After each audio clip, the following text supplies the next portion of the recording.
Imam Ibn Kathir rahmatullahi alayhi katika tafsir ya aya hii anasema al-huda wal ikhtibar as-sadiq wal iman as-sahih wal ilm an-nafi' wal din al-haqq wal a'mal as-salihah as-sahihah an-nafi'ah fi dunya wal akhirah. Anasema Mwenyezi Mungu Subhanahu wa Ta'ala kwamba ni yeye ndiye alituma mtume wake na uongofu, huwa alladhi arsala rasulahu bil huda wa dinil haqq. Ni yeye ndiye alimtuma mtume sallallahu alaihi wasallam na uongofu na dini ya haki, liyudhhirahu ala dini kulli, kwamba dini hii iwe juu ya dini yoyote ambayo kwamba ilitangulia kabla. Akasema Mwenyezi Mungu Subhanahu wa Ta'ala, liyudhhirahu ala dini kullihi walau kariha al-mushrikun, hata kama wale ambao kwamba walimshirikisha Mwenyezi Mungu Subhanahu wa Ta'ala wakawa ni wenye kukataa kuikubali, basi Mwenyezi Mungu ashakuja nao na akamtuma Mtume sallallahu alaihi wasallam na dini hiyo ya haki. Ikhwani fillah, ama Imam Ibn Kathir rahmatullahi alayhi anasema kwamba al-huda ambao kwamba iko katika aya ambao kwamba Mwenyezi Mungu Subhanahu wa Ta'ala ametaja, anasema huwa ikhtibaru sadiq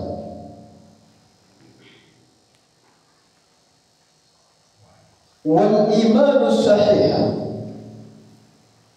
wal ikhtibaru sadiq wal imanu sahih, kuwa na imani ambayo kwamba ni sahihi. Na anasema wal ilmu nafi', al-huda huwa al-ilmu nafi', huwa na elimu ambayo kwamba inakuwa ni kunufaisha katika maisha ya dunia na inakuwa ni kunufaisha katika maisha ya akhira. Katika hadithi ya Mtume sallallahu alaihi wasallam anasema sab'atun yudhilluhum Allahu fi dhillihi yawma la dhilla illa dhilluh, kwamba kuna watu saba Mwenyezi Mungu anakuja kuwaweka chini ya kivuli chake, siku ambacho kwamba hakutakuwa na kivuli isipokuwa kivuli cha Mwenyezi Mungu Subhanahu wa Ta'ala. Wa dhakara minhum ashabun nasha'a fi ibadati Allah, akataja ndani yake kijana ambaye kwamba amelelewa katika utaji wa Mwenyezi Mungu Subhanahu wa Ta'ala, ama amelelewa katika dhikri ya Mwenyezi Mungu Subhanahu wa Ta'ala, bi annahu wajada al-ilmu fa'amala bi'ilmihi. Na Sheikh Ibn Kathir rahmatullahi alayhi anasema al-huda huwa al-ilmu an-nafi', ni ile elimu ambayo kwamba inakuja kukunufaisha.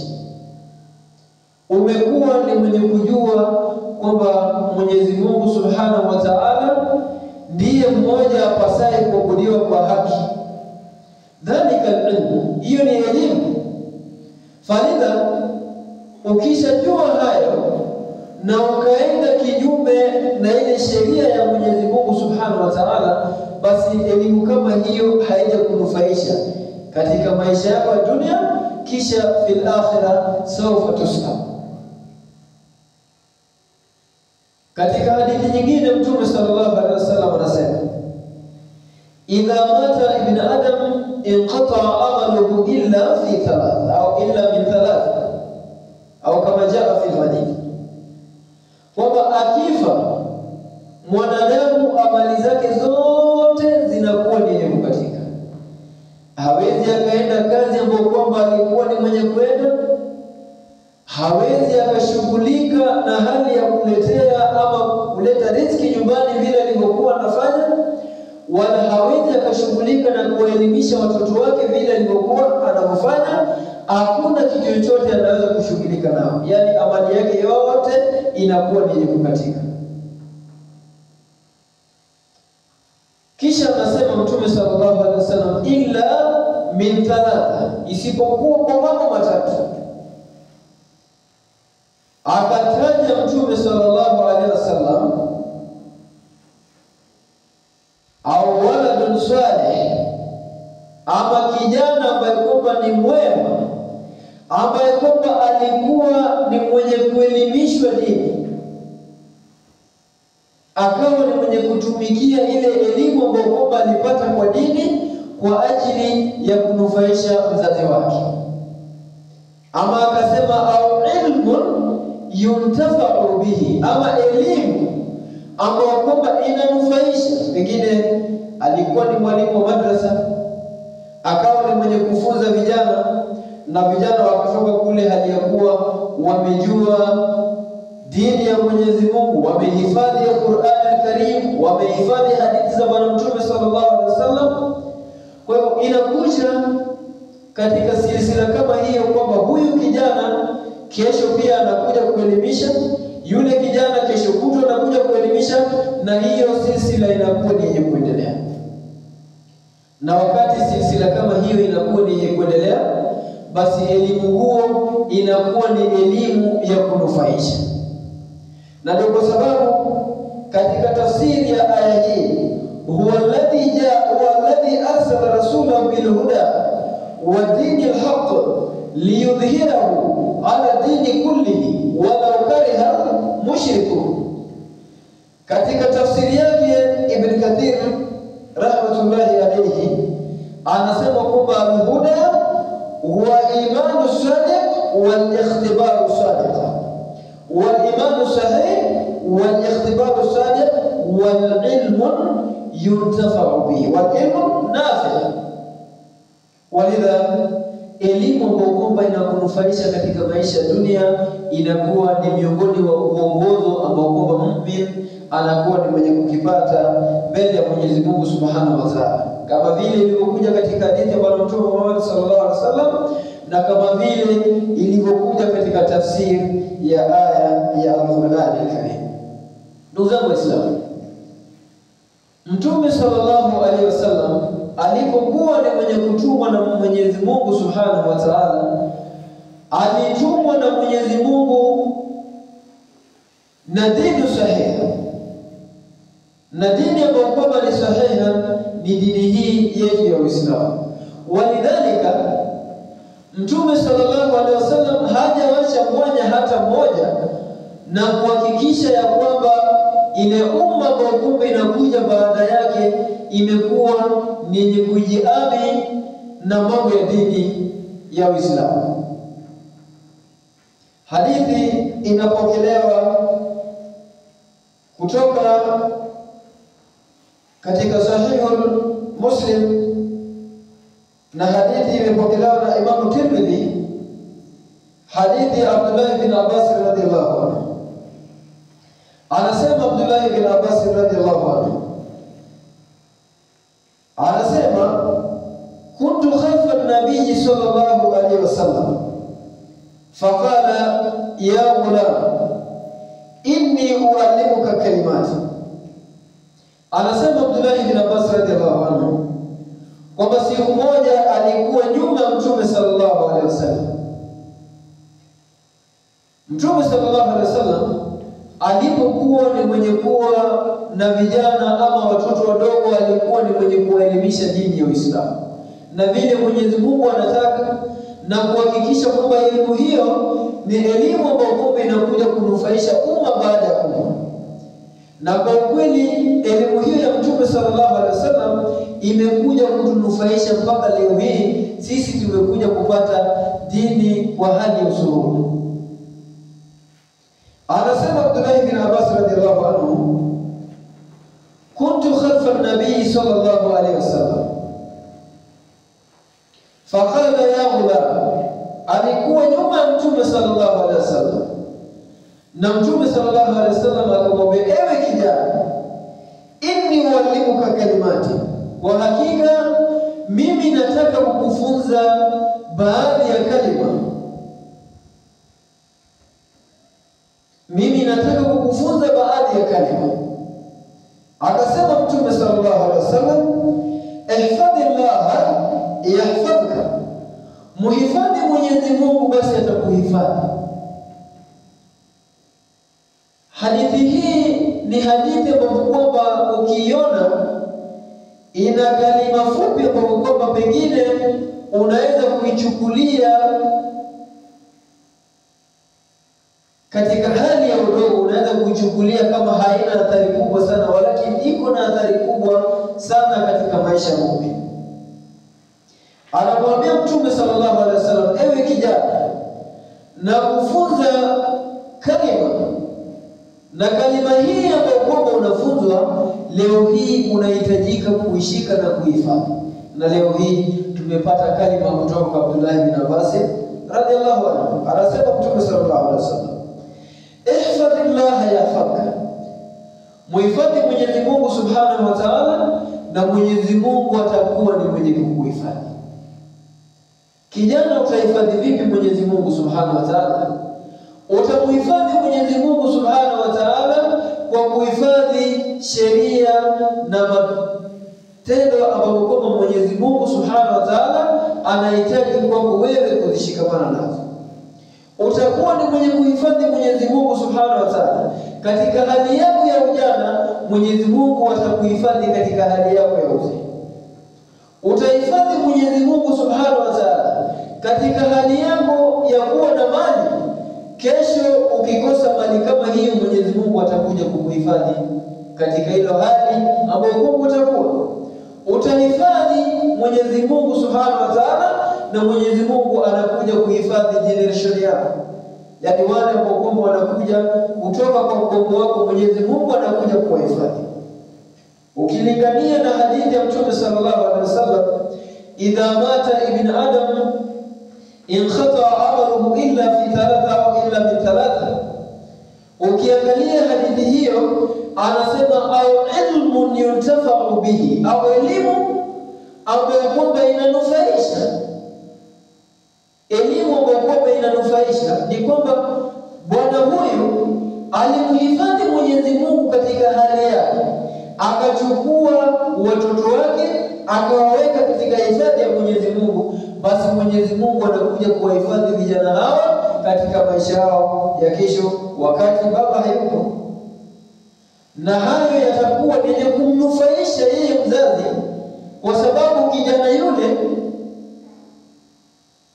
waladun salih yad'u lahu, kijana huo atakuwa ni mwenye kumwombea wakati hapo kaburini. Kijana atakuwa ni mwenye kunyanyua mkono wake juu, anasema ya Rabbi, ya Rabbi, mhifadhi mzazi wangu, ya Rabbi, kama rabbayani saghira, ya Allah, basi wewe pia mweke mahali pema. Na hivyo ndio Mwenyezi Mungu subhanahu wa ta'ala anakuwa ni mwenye kuhifadhi muumini, akiwa ni mwenye kujihifadhi na akiwa ni mwenye kuhifadhi Mwenyezi Mungu subhanahu wa ta'ala. Qul qali hadha wastaghfirullaha li wa lakum wa lisaa'ilina lil mu'minina wal mu'minat fastaghfiruhu min kulli dhanbin innahu huwal ghafurur karim wa huwal ghafurur rahim.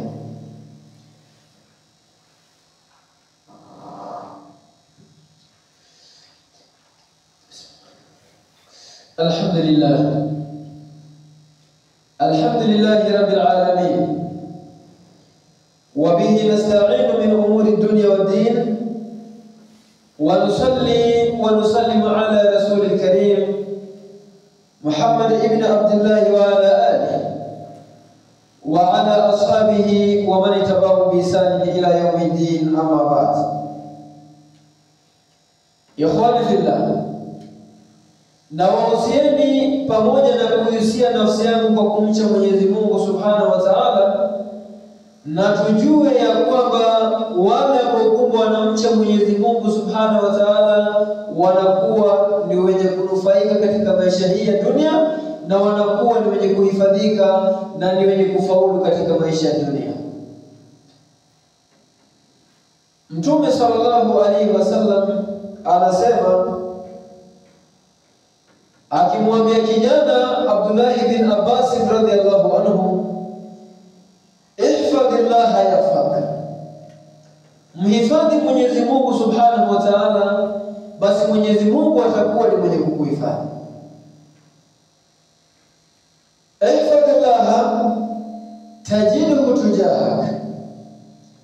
Kisha akasema, wa idha sa'alta fas'alillah, ukiwa ni mwenye kuomba kitu chochote basi muombe Mwenyezi Mungu Subhanahu wa Ta'ala. Wa idha sta'anta fasta'in billahi, na ikiwa utakuwa ni mwenye kuacha amri zako zote kwa mtu yeyote, basi ziache kwa Mwenyezi Mungu Subhanahu wa Ta'ala. Wa'lam, anampa indhar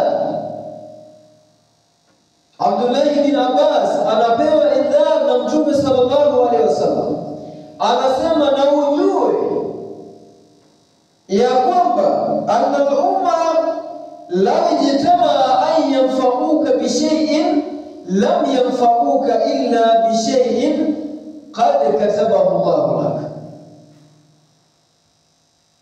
Na ujue ya kwamba lao kama umma mzima ingekuwa ni yenye kujumuisha kukudhuru na kitu chochote ama kukusaidia na kitu chochote, hawangekuwa ni wenye kukudhuru isipokuwa kwa yale ambayo kwamba Mwenyezi Mungu ameandika katika nafsi yako. Ukiwa ni mwenye kuomba, basi umuombe Mwenyezi Mungu Subhanahu wa Ta'ala, na ukiwa ni mwenye kuacha amri yako yoyote ambayo kwamba inakusumbua, basi iache kwa Mwenyezi Mungu Subhanahu wa Ta'ala. Iyyaka na'budu wa iyyaka nasta'in. Ikhwani fillah, kuna mambo ambayo kwamba sisi kama wanadamu tunaweza kuomba wenzetu, na kuna jambo ambalo kwamba sisi hatuwezi kuomba isipokuwa Mwenyezi Mungu Subhanahu wa Ta'ala. Na ndio kwa sababu Mtume sallallahu alaihi wasallam anajaribu kuweka fikra kama haya yawe katika akili ya kijana mdogo huyo Abdullah bin Abbas radhiallahu anhu, akimwelekeza kwamba unaweza kuomba mtu yeyote kitu chochote, walakini sio kila kitu unaweza kuomba kwa mwanadamu mwenzako. Mathalan, asiha, kuwa na siha nzuri, yani ile hali ambapo kwamba hauna maradhi ambayo kwamba inakusumbua kwa mwili, yani unataka sahihul jism. Hauwezi kuomba mtu yeyote isipokuwa Mwenyezi Mungu Subhanahu wa Ta'ala. Unaweza kuenda hospitali, unaweza kutibiwa na madaktari, walakini maisha yako yote iko mikononi mwa Mwenyezi Mungu Subhanahu wa Ta'ala. Unaweza kufanya kila kitu, unaweza kuwa na pesa ya kukutosha kujitibu, lakini hauwezi ukatibu kifo. Ni kumaanisha kwamba ikiwa utakuwa ni mwenye kuomba siha nzuri, basi uwe ni mwenye kumwomba Mwenyezi Mungu Subhanahu wa Ta'ala. Na ukiwa ni mwenye kuomba jambo ambalo kwamba unafikiria ni kitu ambacho kwamba kitakunufaisha katika maisha yako ya dunia na katika maisha ya akhera, basi utamuomba Mwenyezi Mungu Subhanahu wa Ta'ala ndani yake. Vitu kama vya kutumia vya kawaida, kuomba nguo, kuomba viatu, kuomba usaidizi ya kihali ya fedha, kuomba nini, hayo hayana shaka. Ukiomba mwanadamu mwenzako, anaweza kukupa ama anaweza kosa kukupa. Akikupa itakuwa ni khairi, basi akikunyima, ndio Mtume sallallahu alaihi wasallam anasema, wa idha sta'anta fasta'in billah. Mambo yako yote ukiwa ni mwenye kuyaacha, basi yaache kwa Mwenyezi Mungu Subhanahu wa Ta'ala. Na anasema wa idha sta'anta fasta'in billah wa'lam anna al-umma law ijtama'a an yanfa'uka bi shay'in lam yanfa'uka illa bi shay'in qad katabahu Allah lak. Hawawezi wakakunufaisha wanadamu isipokuwa kwa kile ambacho kwamba Mwenyezi Mungu amekadiria. Mtume sallallahu alaihi wasallam katika hadithi hii amejaribu kuingiza ushujaa katika moyo wa kijana mdogo Abdullah ibn Abbas radhiallahu anhu. Anamwambia, na ujue ya kwamba lao kama umma wangejikusanya wote kwa hali ya kukudhuru wewe, basi hawawezi wakakudhuru na kitu chochote isipokuwa na yale ambayo Mwenyezi Mungu ameandika katika nafsi yako. Ni kumaanisha ukiondoka unaenda kwa vita vya kinafsi, unaondoka hali ya kuwa unajua mlinzi wako ni Mwenyezi Mungu Subhanahu wa Ta'ala. Yakwani fillah, kwa sababu gani tumeleta hadithi hii katika mawaidha yetu ya leo? Ama ina manufaa gani kwako wewe kama kijana kupata faida ambayo kama Mtume sallallahu alaihi wasallam alikuwa ni mwenye kuipa umma wake? Ya kwanza kabisa, inakuelimisha kuhifadhi Mwenyezi Mungu Subhanahu wa Ta'ala.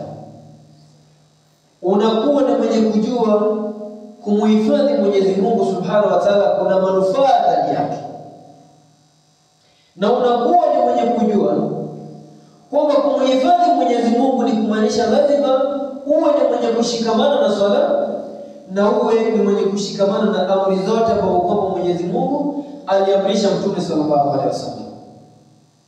Hapo utakuwa ni mwenye kumhifadhi Mwenyezi Mungu Subhanahu wa Ta'ala. Na kumhifadhi Mwenyezi Mungu ni kumaanisha hautapita hadhi ama hudud za Mwenyezi Mungu Subhanahu wa Ta'ala. Anasema Mwenyezi Mungu Subhanahu wa Ta'ala, wa man yata'adda hudud Allah faqad zalama nafsa. Basi yule ambaye atapita mipaka ya Mwenyezi Mungu Subhanahu wa Ta'ala, basi atakuwa ni mwenye kudhulumu nafsi yake. Hadithi hii imetuelimisha mambo mengi zaidi, kwamba tukiwa tutaomba tuwe ni mwenye kuomba Mwenyezi Mungu Subhanahu wa Ta'ala, na tujue ya kwamba mwanadamu hata kama angekuwa ni mwenye kukupa, hawezi akakupa kila siku. Atakupa, walakini kutakuwa na limit. Akiona unazidi zaidi, atasema hata wewe pia enda ukatafute, sisi pia tunatafuta. Walakini yule ambaye akiomba hawezi akachoka ni Mwenyezi Mungu Subhanahu wa Ta'ala. Leo hii unamuomba mali, anakupa mali. Kesho unamuomba watoto, anakupa watoto. Kesho kuta unamuomba sia, anakupa sia. Unamuomba janna, anakupa janna. Unamuomba akuepushe na moto wa jahannam, anakuepusha na moto wa jahannam. Innahu lahu al-ghafurur rahim. Kwa hakika Mwenyezi Mungu Subhanahu wa Ta'ala ni mwingi wa kurehemu na ni mwingi wa kusamehea madhambi. Katika hadithi ya Mtume sallallahu alaihi wasallam anasema,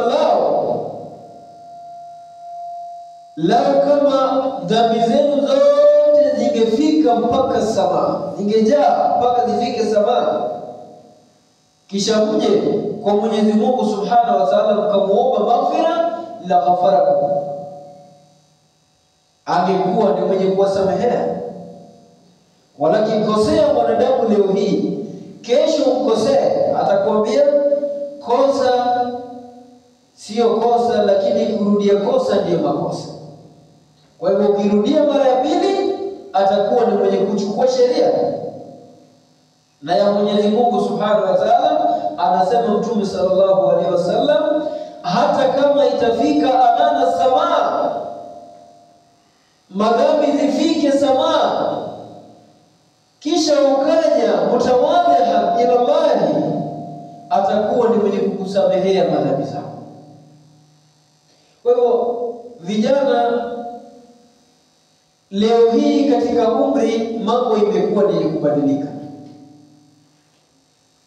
Leo hii sio kama zama za Mtume sallallahu alaihi wasallam. Mambo mengi yamebadilika. Leo hii kuna teknolojia, leo hii kuna tatawurat tofauti, na haya tatawurat yanakuja na mambo tofauti.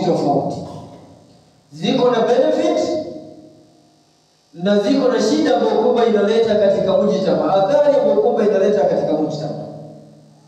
Na hayo athari ndio kwa sababu kijana asipokuwa ni mwenye kutanabaishwa kwa mapema, basi anakuwa ni mwenye kukosea. Nataka kukumbuke katika kauli ya Mwenyezi Mungu Subhanahu wa Ta'ala katika sura Al-Kahf.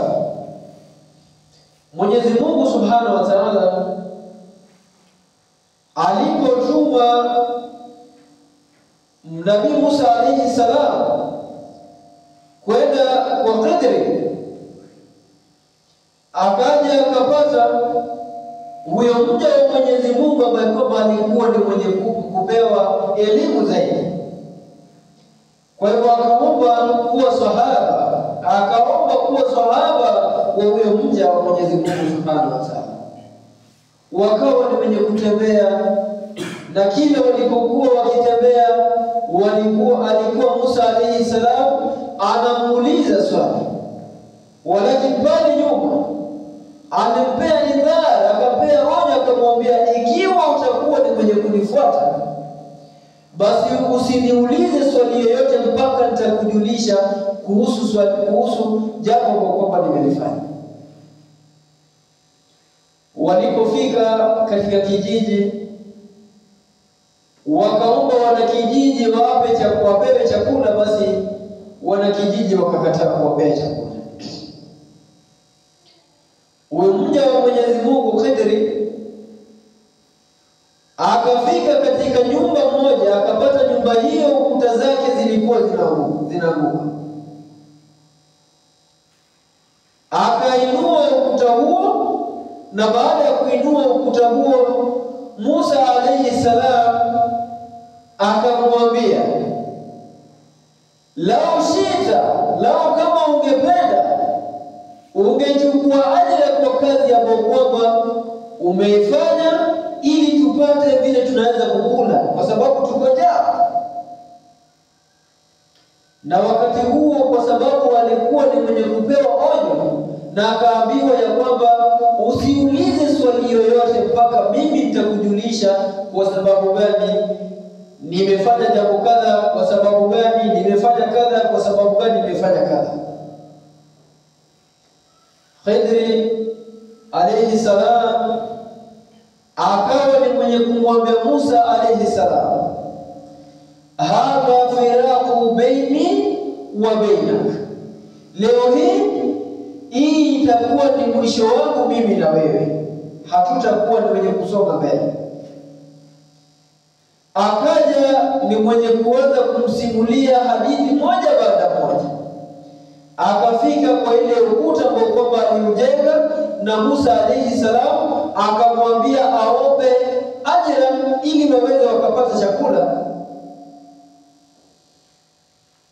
Akasema, wa amma aljidaru, ama ukuta huo, fakana li ghulamaini yatimaini, ilikuwa ni nyumba ya vijana wawili mayatima. Vijana wakubwa wazazi wao walikuwa ni wenye kumhifadhi Mwenyezi Mungu. Mwenyezi Mungu anasema ndani ya ukuta huo kulikuwa na kanzun lahuma, kulikuwa na amana ambapo baba alikuwa ni mwenye kuhifadhi kwa vijana wao, na Mwenyezi Mungu akataka vijana hao wawe ni wenye kuwa wakubwa, na wawe ni wenye kujua kubainisha baina ya mabaya na mema, na wawe ni wenye kupata ile amana ambayo waliwekewa na baba yao chini ya hiyo ukuta. Na kwa hivyo akamwambia Musa alayhi salam, na ndio kwa sababu tulijenga ukuta huo kuhakikisha kwamba ukuta utadumu mpaka ile siku ambayo kwamba hao vijana watakuwa wako watu wazima. Ni kumaanisha ukihifadhi Mwenyezi Mungu leo hii katika ushababu wako, mwenye kuhifadhi hali yako katika uzee, na Mwenyezi Mungu atahifadhi hata watoto wako. Chochote ambacho Mungu utawawekea itakuwa yenye kuhifadhika. Kwa hivyo ndugu zangu katika imani, muda ni yenye kuisha na hatuwezi kuendelea. Kumhifadhi Mwenyezi Mungu Subhanahu wa Ta'ala ina manufaa mengi katika maisha ya dunia na katika maisha ya akhera. Kwa hivyo ningewasihi, pamoja na kuisihi nafsi yako kwa kumcha Mwenyezi Mungu Subhanahu wa Ta'ala, na ningewasihi